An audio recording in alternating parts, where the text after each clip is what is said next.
आम्ही सर्व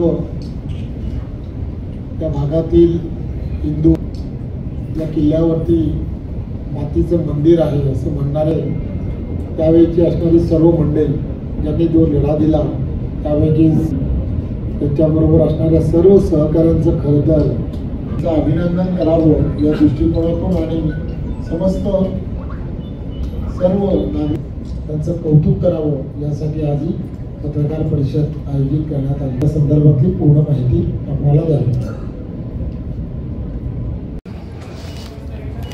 आणायच्या चक्करमध्ये राहील अर्धवट नको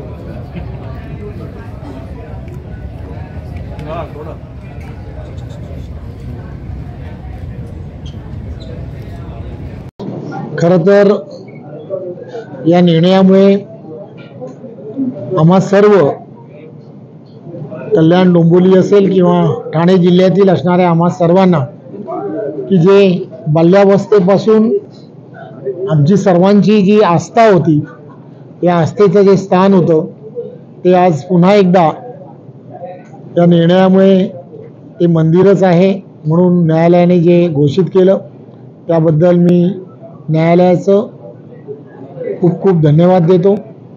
आणि यामध्ये मी फक्त शासनाला एवढंच विनंती करणार आहे की आज झालेल्या निर्णयाची येणाऱ्या काळामध्ये ही योग्य प्रकारे अंमलबजावणी करणं ही गरजेची असते, ती शासनाने सुद्धा करणं हे अपेक्षित आहे। मी आदरणीय महाराष्ट्र राज्याचे मुख्यमंत्री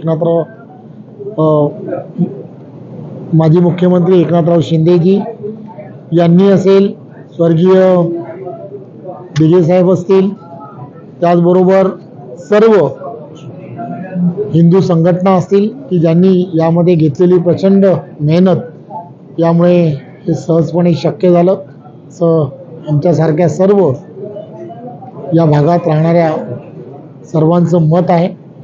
त्यामुळे असेच अनेक विषय हे गेल्या वर्षानुवर्ष प्रलंबित आहेत। श्रीमलंग हा सुद्धा विषय जो आहे तो गेल्या वर्षानुवर्ष असाच प्रलंबित आहे।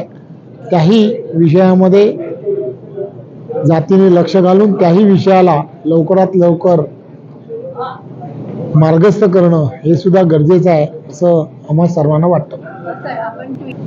महाराष्ट्र शासनाचा जो निर्णय होता तो कोर्टाने त्या बाजूने निकाल दिला त्याबद्दल आज कोर्टाचं खरं तर आभार मानायला हवं, कारण 48 वर्षाच्या प्रतीक्षेनंतर हा निर्णय हा दिला गेलेला आहे। खरं तर हे निर्णय जे आहेत ते निर्णय त्या वेळेला झाले असते तर हा जो तिढा आहे तो गेल्या अनेक वर्षाचा जो तिढा आहे की जो लवकर मार्गी लागला असता।